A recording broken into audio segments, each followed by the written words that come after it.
अभी कल की ही बात है, शायद किसी ने मुझे एक वीडियो दिखाया।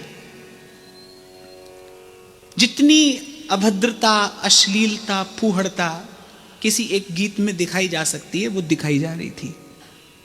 और हृदय को बड़ी भयंकर पीड़ा इसलिए हुई कि उस गीत के पीछे बोल क्या बज रहे हैं, मधुबन में राधिका नाचे रे और कान्हा की मुरलिया बाजे रे। मेरे मन में प्रश्न तो उठा कि भाई आखिर कब तक आप और मैं इस प्रकार अपने इष्ट और आराध्य के नाम का अपमान होते हुए देखते रहेंगे। जब भी हम पर कोई विपदा आती है तो हम प्रभु के और प्रभु के नाम की शरण में ही तो जाते हैं। क्या उस नाम की महिमा और गरिमा के प्रति हमारा कोई कर्तव्य नहीं बनता? जितनी अभद्रता, जितनी अश्लीलता वहां पर परोसी जा सकती थी, परोसी जा रही थी। देखो भाई, जिस वट वृक्ष की छांव में आप और मैं बैठे हैं ना, इसको हमारे पूर्वजों ने अपने रक्त से सींचा है, अपने त्याग और बलिदान से इसे पाला पोसा है। आज हो सारा संसार व्यस्त क्रिसमस मनाने में होता रहे, पर मैं तो अगर याद करूंगा तो गुरु गोविंद सिंह साहिब के 4 साहिबजादों के उस शहीदी को, उस त्याग और बलिदान को स्मरण भी करूंगा और नमन भी करूंगा। किसी कवि की पंक्तियां हैं, मुझे अच्छी लगती हैं, जब मुझे अवसर मिलता है मैं कहता हूं। उसने कहा है कि सरहिंद की जिन दीवारों में साहिबजादों का जिस्म जड़ा है, ऐसी ही बस किसी नींव पे सत्य सनातन धर्म खड़ा है।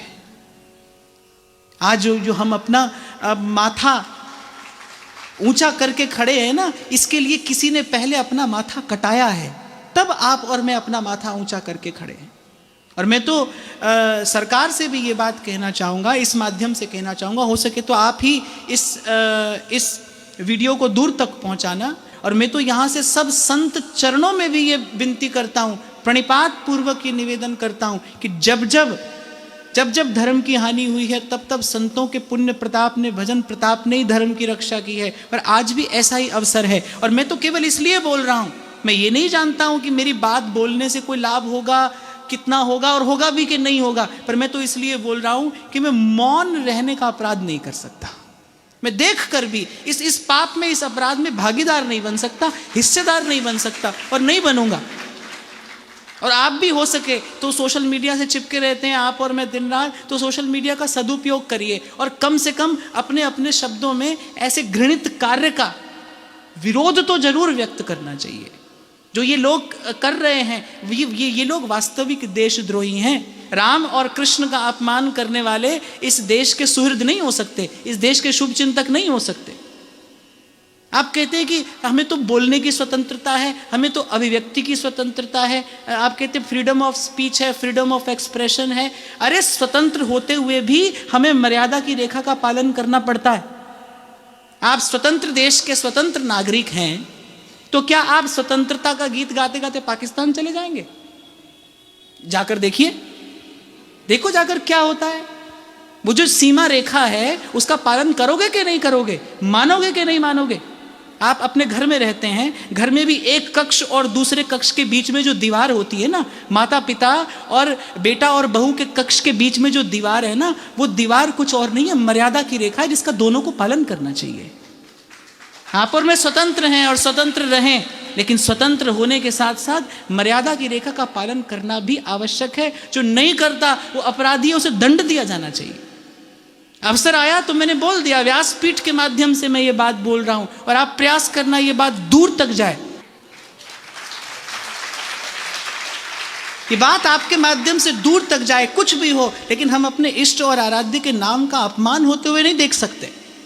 मैं फिर कह रहा हूं, मैं सरकार से भी ये बात कह रहा हूं, और मैं सभी संत चरणों में भी ये बात निवेदन कर रहा हूं कि सबको एकजुट होकर ये कार्य करना चाहिए और इस प्रकार के इस कुत्सित और घृणित कर्म से इस पवित्र भूमि को मुक्त कराना चाहिए। ये निंदित कर्म है। और मैंने कहा ना भाई, मैंने तो बोल दिया, और मुझे नहीं पता इससे कोई लाभ होगा कि नहीं होगा, लेकिन जैसे द्रौपदी के अपमान के समय भीष्म पितामह समर्थ होते हुए भी मौन रहे थे ना, और श्री कृष्ण ने कहा कि आपसे मुझे एक ही बात की शिकायत है कि आप समर्थ होते हुए भी मौन रहे। और आपको बड़ा छोटा सा उदाहरण देता हूं मैं।